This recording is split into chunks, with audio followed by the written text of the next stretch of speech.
Is this the end of the road, or do we still have some runway left? Today, we're going to look at the current market conditions, what has happened with Bitcoin, and where we're going, as well as some altcoin news later in the video as well. Hey guys, Sheldon Evans here, welcome back. Or if you're new here, don't forget to hit the subscribe button and turn on all of those bell notifications, as well as give the video a thumbs up if you find any of this information useful. I really do appreciate it, it helps the channel a lot. So on my display right now, I have the market cap dominance of Bitcoin open. And as you guys can see, we've hit the level that I mentioned in previous videos, which is the 52% level. Now, I did say that if we did continue falling this way, we could see a strong move from altcoins. And we did see that with Ethereum. Ethereum hit a new all-time high. So even though we have had a bit of a market dip, we do have some bullish news. Ethereum is making new all-time highs, still not even double the previous all-time high from the previous cycle. So we're still very early in this. I believe that we still do have a lot of room to run, but looking at the market cap dominance, this is a very interesting metric to look at because it is basically showing how much of the market share Bitcoin has, right? Currently at about 52% of the entire crypto market cap is in Bitcoin. But this time is a little bit different. This market cycle is a little bit different. We have a lot more base layer protocols, a lot more cryptocurrencies competing for this market share from Bitcoin. We don't just have Ethereum that is really the big competitor to Bitcoin. We have other cryptos. We have BNB that is even coming to take a lot of that market share away from Bitcoin. So it's difficult for us to determine which of these cryptocurrencies, which of these alts the money is going to flow into. But what we can see is that the money will flow or is flowing out of Bitcoin currently into other altcoins. So this metric, while it in the past has been very reliable, it's very difficult for us to use this time as a secure or set tool to determine where that money is flowing or how we're going. But even though we're at this 52% level, we have broken below it and now we're contending with it again. We could break upwards or we could continue falling further where we'll see more money flow into altcoins. But if we do break this, we'll see money flow back into Bitcoin and we could see a stronger move to the upside and a bit of a bullish move for Bitcoin. But with that being said, let's look at some of the news surrounding Bitcoin, what's causing this rally, causing this decline at least, and what is causing this overall. First off, of course, we have the $4 billion worth of liquidations this week, and this comes generally from retail investors. As you guys know, there's a lot more retail investment and retail interest in cryptocurrency this time around, and that money is flowing not just into Bitcoin, but into leveraged positions on Bitcoin, Ethereum, and on a variety of other different cryptocurrencies. Because people see that they can make huge gains in the cryptocurrency industry, and then they can leverage that as well, really multiplying their gains, right? But in the same token, people are losing money because they get liquidated. Now, whether this is defined as market manipulation from, let's say, the exchanges, because if they liquidate people or they have large whale accounts or they can coordinate with whales to sell and crash the price, that can cause a cascading effect leading to liquidations, and all that money then flows into the exchanges. Now, of course, this is not guaranteed. We don't have any proof of this, that this is exactly what's happening, but it could be a possibility, as well as just the possibility of whales maybe coordinating to bring the price down for institutions to get in at a lower price.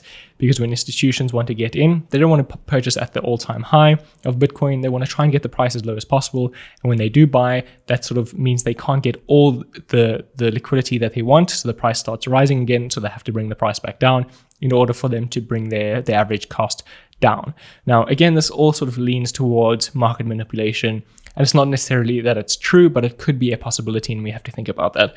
But in general, these liquidations and these moves come from cascading effects from retail investors leveraging without being knowledgeable on that, because a lot of these retail investors are generally inexperienced investors. Like I've said, there's a lot of a lower barrier to entry into cryptocurrency. You can purchase crypto on tons of different platforms now.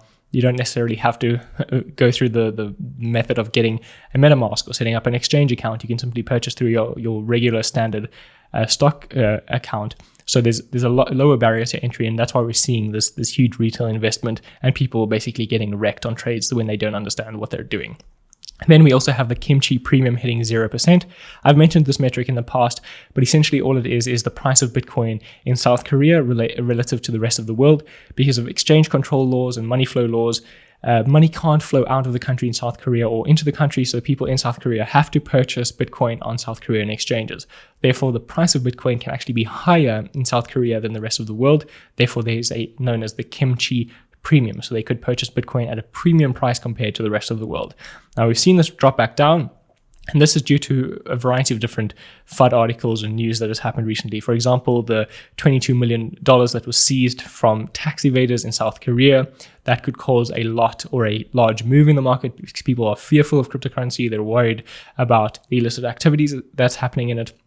And while they have urged authorities to not liquidate that Bitcoin, it could be a possibility in the future. They've encouraged them to not liquidate it because that could cause a decline in the price of Bitcoin, as well as there's a lot of potential for them to make more money by simply holding that Bitcoin that they've seized and then sell it once the price is appreciated. So they understand that the price of Bitcoin could continue rising, but there's sort of this uncertainty in the market, and that is what a lot of the FUD or a lot of the volatility in the market comes from, is uncertainty.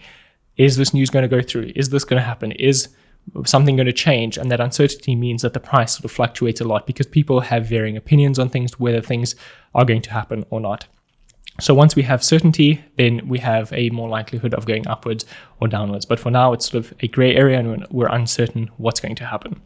Then we have small to medium-sized whales selling. So these aren't the huge guys selling. These aren't people who are accumulating Bitcoin or institutions who are accumulating Bitcoin that are selling. It's generally the smaller people who are selling or getting liquidated because they're worried or they're uncertain, they have weak hands, or they're newer investors who have recently just purchased Bitcoin and they're trying to sell it. But the people who are accumulating, the institutions who are accumulating Bitcoin, have no intention of selling anytime soon. We've got news to support that, which we'll cover in a second as well. And then, of course, the Biden tax concerns, which you've probably seen all over the internet recently, where Biden is proposing to possibly raise the tax percentage from 20% to 46.3%, I think it is, or 43.4%, which means that there will be a large capital gains tax on newer investors who are holding cryptocurrency. So what they end up doing is they sell their cryptocurrency so that they don't get taxed in the future at this new high tax rate. While this is sort of not recommended because we don't actually know whether this will get passed, it's unlikely that it will get passed, but they might come in lower or in a mid-range and agree on something that is more reasonable than a simple doubling of the tax rate. And this tax rate could be implemented retroactively. So even those that are selling now could end up paying this anyway. So those who are in it for the long run, those who are holding Bitcoin and crypto for the long term, aren't necessarily going to be selling. It's a shakeout of weak hands. And again, it could be manipulation or whatever you may call it. But in general, I'm still very bullish on this. I think this is just a temporary thing. We'll see how this goes. Again, this provides additional uncertainty to the markets. People are uncertain of what to do. They don't want to pay more tax. They don't want to lose more of their money. So they act harshly, they act and make emotional decisions and end up wrecking themselves in the future. So in general, it's better to just sit aside, see what happens until we have some certainty as to where this is moving. Now, the tax rate would apply to returns on assets held in taxable accounts and sold after more than a year. So that could be possibly encouraging people to sell before they hold their crypto for more than a year. So they could see a decline in the current price. But then again, like I said, there's no room or no reason to be making these harsh decisions because we don't actually know what would happen.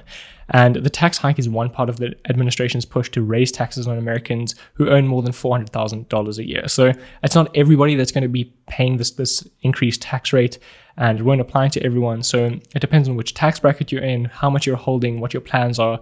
And this whole implementation of this new tax rate is for a whole nother discussion and a whole political discussion, but it depends on who it benefits. Is it benefiting the government? Is it pushing wealth away? Are those who earn more than this already set up to avoid some of this tax or make the tax more efficient? It really depends. We don't actually know what is set up, who it's going to affect the most, but we do know that it will bring some uncertainty to the market, and that's all we really need to know about. So if you know what you're going to be sitting on, if you know you're going to be sitting on something for a long time, don't worry about it.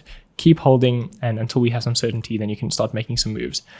Then I just want to cover something very interesting, which is the new Bitcoin price concerns from JPMorgan at odds with the immense support at $52,000.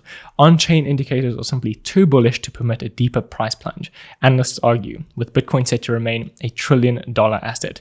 So they believe that Bitcoin would bottom out at $52,000. The $1 trillion cap has created a new line in the sand, so we won't break below that. But if we look at the current price of the market, Bitcoin's at $49,500 and we're at $900 billion market cap. So this is just to illustrate to you that analysts, experts don't know everything. There isn't really one set of rules that will determine where we are, whether we're bullish, whether we're bearish. People can analyze, and varying opinions will be all over the market. All we can do is sort of react to what happens in the market, not try and predict the market. I say this time and time again, that trying to predict what is going to happen does not work, because trying to predict it will affect that prediction. It's the same as taking a time machine and going back into the past and changing something.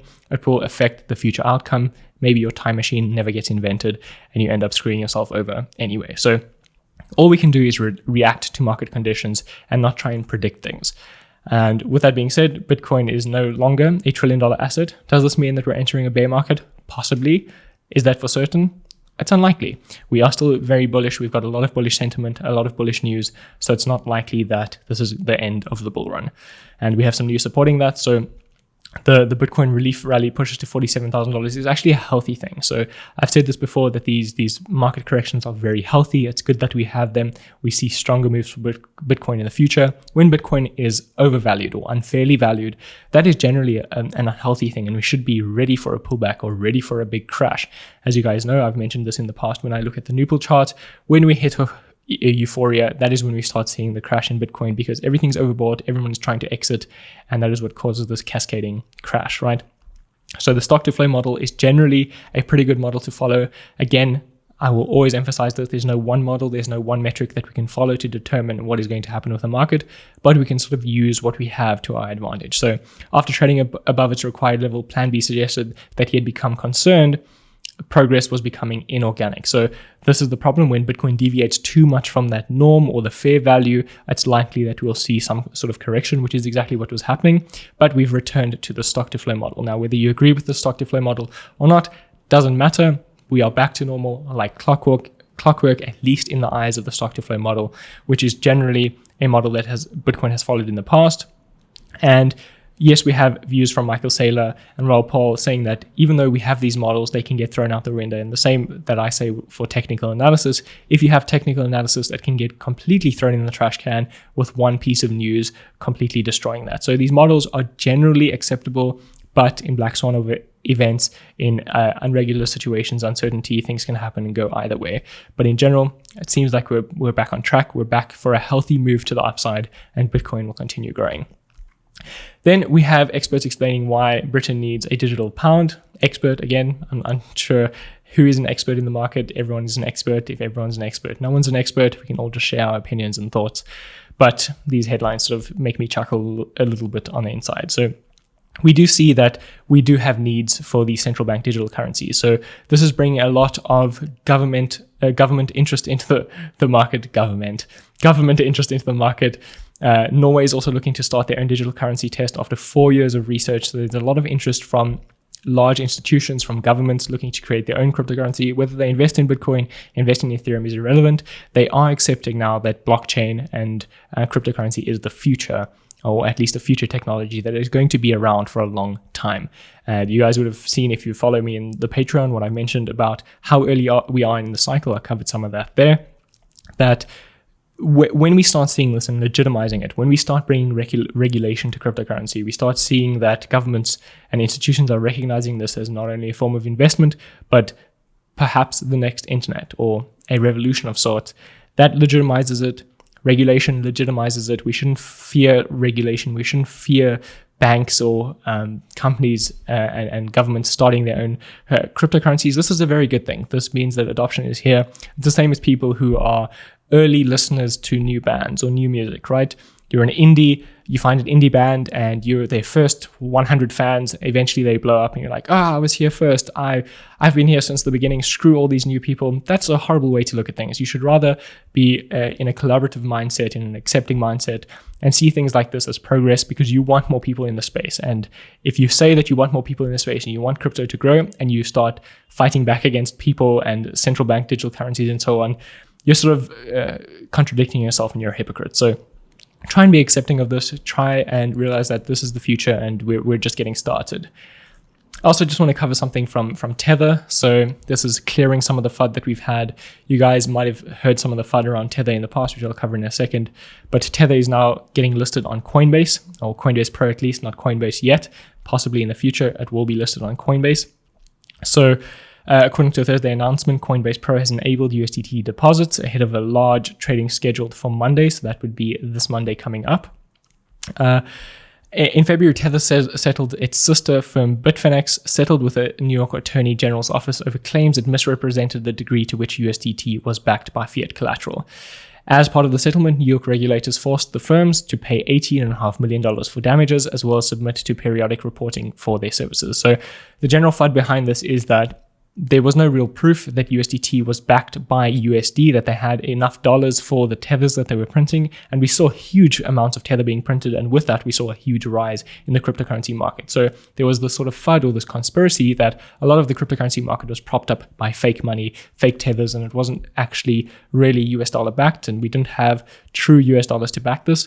But that there's also room for another conversation whether US dollars are even truly US dollars with the amount of printing that the US Treasury is doing. So there's two sides to this story. Who really has real money? It's really difficult to determine. And that's why there's so much interest in Bitcoin, because it can be validated as to what the supply is, how scarce it is, and so on. So when it comes to fiat currency, when it comes to tethers, it's kind of a gray area. We're unsure what's happening. But we can see from the strange story of Tether, the digital money that claims it isn't money. Once you have tethers, you can trade them, keep them, or use them to pay persons that will accept your tethers. However, tethers are not money and not monetary instruments. They are also not stored value or currency. There is no contractual right or other right or legal claim against us to redeem your exchange your tethers for money. We do not guarantee any right of redemption or exchange of tethers by us for money. There is no guarantee against your losses when you buy, trade, or sell or redeem tethers. So this is an official surprise hidden in the legal section of the Tether website, and this is what sparked a lot of the FUD and confusion and uncertainty around tethers. Is to when people start wanting to redeem a lot of their tether, are they going to actually be able to redeem it back for fiat currency, for USD? Because there's no true representation of that. There's no way for them to prove that they do actually have this money. But there was obviously a court case in the US, in New York, covering this, and they got a simple slap on the wrist of $18.5 million for damages to submit, and they went on with their business. So again, it's sort of a gray area. Are we sure whether tethers are actually backed by USD? That's uncertain. But for now, we are getting some legitimacy from it, with Coinbase possibly listing it on Coinbase, but it has been listed on Coinbase Pro. So they aren't really too worried about this just yet. So that's kind of good news. It's kind of a good sign.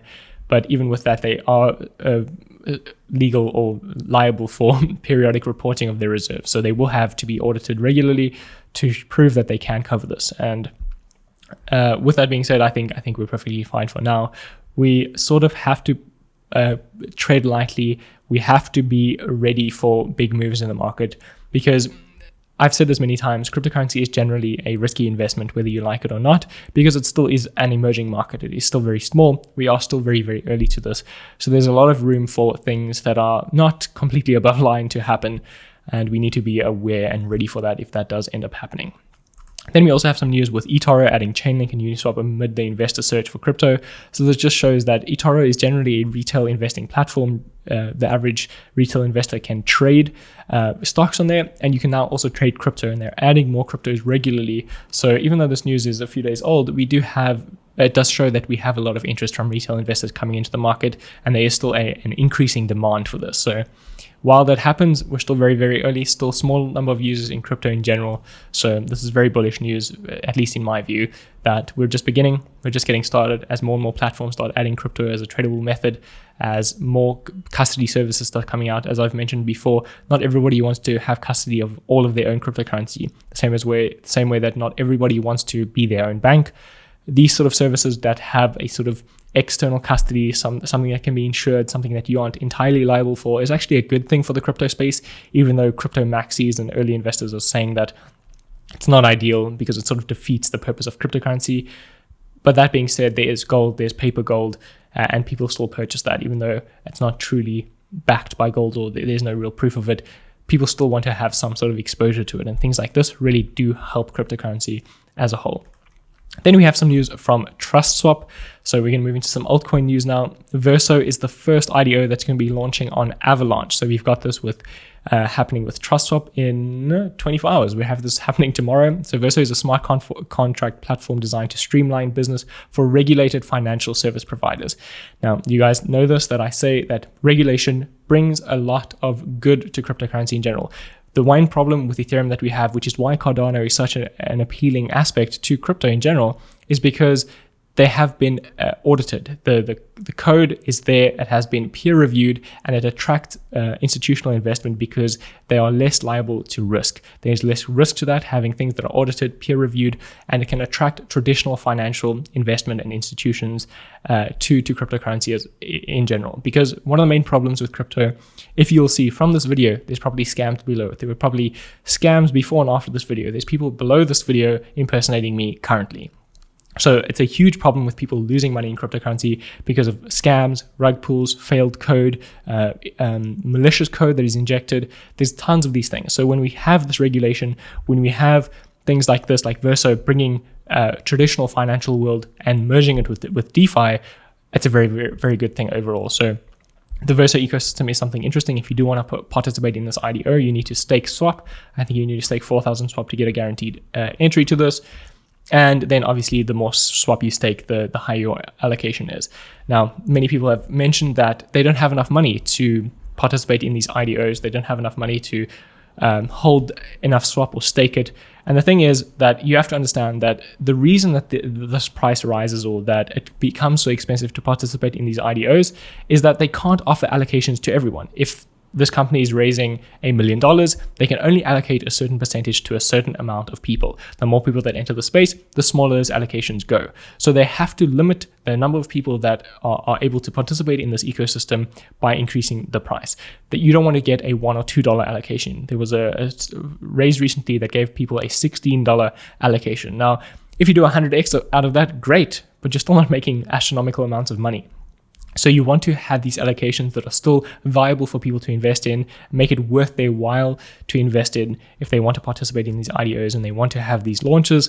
You have to make it you have to have an incentive for these people to join the IDOs. So that is the whole reason behind having these large sort of barriers to entry for people participating in these IDOs. Now, of course, with any industry, you have to have money to make money. Cryptocurrency in general, many people are complaining that they don't have enough money to do this. And the thing is, that is generally not their problem, right? That is nobody's problem. If you want to make money, you have to make some money, find a way to make more money. Then we have the TrustSwap SmartLaunch launching at the end of the month. I've mentioned this in a dedicated video earlier on in the channel, and I'm very interested in this. This is a sponsored segment as well. TrustSwap is a good fan of the channel, so they did sponsor this segment, which thank you so much. You guys are supporting the channel. It's fantastic. But with that being said, I'm very excited about this anyway. The TrustSwap SmartLaunch, which again brings regulation to crypto, right? If you want to start your own cryptocurrency, you can simply use SmartLaunch and launch with audited contracts. The teams can dump tokens, liquidity can be pulled. These are all the things that I've mentioned before. So many scams that can happen in cryptocurrency, and we want this to be eradicated in order to bring more legitimacy to cryptocurrency. We don't want it to be this gray area that people are scared of. And that is exactly what SmartLaunch will do. It'll help you launch your cryptocurrency fully pre-audited within minutes for free. And we also have Mint. Now, this is exactly what I've spoken about recently, which is creating your own cryptocurrency, pre-audited contracts. You can literally create your own crypto in minutes. We've seen the huge boom around NFTs, right? People are super excited about creating their own NFTs because it doesn't require any code. They can simply mint something on the blockchain and start selling it and start making money. And they want to bring the same ease of use or low barrier to entry to cryptocurrencies in general. We don't need one overarching cryptocurrency. You guys know this. We don't need one crypto that is going to rule everything. We're going to have tons of different blockchains, tons of different cryptocurrencies. Perhaps you might have internal cryptocurrencies in businesses that each sector has their own crypto for a certain use case, a certain coin for a certain use case. You'll have stable coins for certain parts of a business. So I feel as we start seeing this evolution of crypto and blockchain in general, we're going to start seeing narrowed down uses of crypto, narrowed down uses of coins, and that is exactly what this will help with. So Team Finance by TrustSwap is launching Mint at the end of the month. I do suggest you go check it out. Maybe you can even create your own cryptocurrency. Maybe I might create my own cryptocurrency. We'll see how that goes. In other Launchpad news, we also have the new IDO tiers from Samurai. Now, this is interesting, so stick around for this. In general, these IDOs, like I said, there's a large barrier to entry, right? It's difficult to get these allocations that are good. And many US citizens are excluded from this. Many people who are in regulated jurisdictions can't participate in these IDOs. But Samurai is doing something very, very interesting where they are giving guaranteed allocations reserved for raises under over $600,000 and a lottery for under $600,000. So basically you participate in the lottery if you have a certain amount of CFI staked, and based on that, you'll have a multiplier exactly the same as Trust Swap. Now, if you participate in that lottery, of course, there's a chance that you'll get in and get that allocation. That is how they minimize it. But if they have a larger raise, then you can have a guaranteed allocation. And the larger the raise is, the higher your allocation would be. But the thing that I want to highlight is the very, very interesting thing here. In most cases, there will be a cap on the amount of participants, or allocations will be equally reduced to allow every eligible staker to participate. But if you have enough money, if you're a whale, even if you aren't a whale, this actually really does incentivize people to hold CFI and use the platform. They're introducing Tier 6, Samurai Omiyage enabled, which will make Samurai Launchpad the first in the IDO space to have a free allocation tier on lottery IDOs. So this free allocation tier, if you hold or stake 3,000 CFI, yes, that is a huge amount to stake, you will get a free allocation, meaning you don't actually even have to buy in. You'll be guaranteed an allocation, and there will be no KYC. Now, you guys know that KYC is a large barrier to entry, especially for US citizens or US domiciled people, that they cannot enter these IDOs because there's KYC. It's not allowed by the government. But things like this, I think we're going to start seeing more and more of these where people can get access to these IDOs, can get early access to these projects by staking enough money, by really contributing to these projects enough. Now, again, even if you can't get access to this is, like I said, it's a large amount of money. It does also help the price of CFI, right? It does help the growth of the CFI ecosystem, because this incentivizes whales to participate in these allocations, especially whales that are in areas that are currently regulated and they can't participate in these IDOs. So they're incentivized to get the maximum tier so that they can get these incentives to get into the IDOs. So I think this is a very good move from Samurai, from CFI. Very, very important to remember, guys. Samurai is not a token. CFI is the token of this platform. So don't go buying Samurai. You guys, some people did this in the past, and it's very silly. Don't do that. So if you do want to participate, you need to look for CFI. And they're also implementing NFT power-ups, which they're looking at launching a way to give you more for your staking. So you heard it correctly, limited batches of NFTs will be able to be redeemed for exclusive guaranteed allocations into any IDO. So they're doing this as well as implementing with layer 2 solutions, and layer 2 solutions also brings on another discussion. As things progress, people are migrating to Binance Smart Chain. They are looking to layer 2 solutions like Polygon or Matic to bring those gas fees down, but you can purchase and stake CFI on QuickSwap, which is a huge incentive to lower those gas fees. Very, very interesting. I just suggest you check this out. And then finally, we're going to end the video off with some news from Mr. Peter Schiff himself. Now that Bitcoin is back below 50K, I think it's time for Pump to tweet out 1K milestones on the way down the way he did on the way up.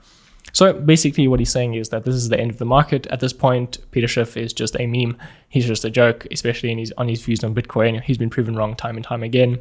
He's a gold maxi. So the thing with this is that I just want to illustrate to you guys that there are people in the industry that will try and bring Bitcoin down. There are ways that people are manipulating Bitcoin. As you guys know, Peter Schiff and his son generally have some rifles on Twitter because his son is a Bitcoin maxi and he likes crypto. So these discussions are very, very interesting to me, and it's quite funny, like what goes on at Peter Schiff's home. Do him and his son argue about this? Is he really that against Bitcoin, or is he simply just fudding? And in a few years' time, we're going to get some news from Peter saying that, haha, jokes over, all along I've been buying Bitcoin and I've been buying every single time it dips. So it really does depend. We'll have varying views on everything, and I want you guys to be able to make up your own decisions about what's going on in the market, and that's why you have to have this macro view of things. You have to look at things as a whole, understand how the news affects the market, understand how uncertainty affects the market, and make your decisions from that. But that's all I have for you guys today. I hope you did like the video. If you did, please don't forget to hit the thumbs up button, hit the subscribe button if you haven't yet, turn on all of those bell notifications so that you get these videos, and as always, I shall see you in the next video. Cheers.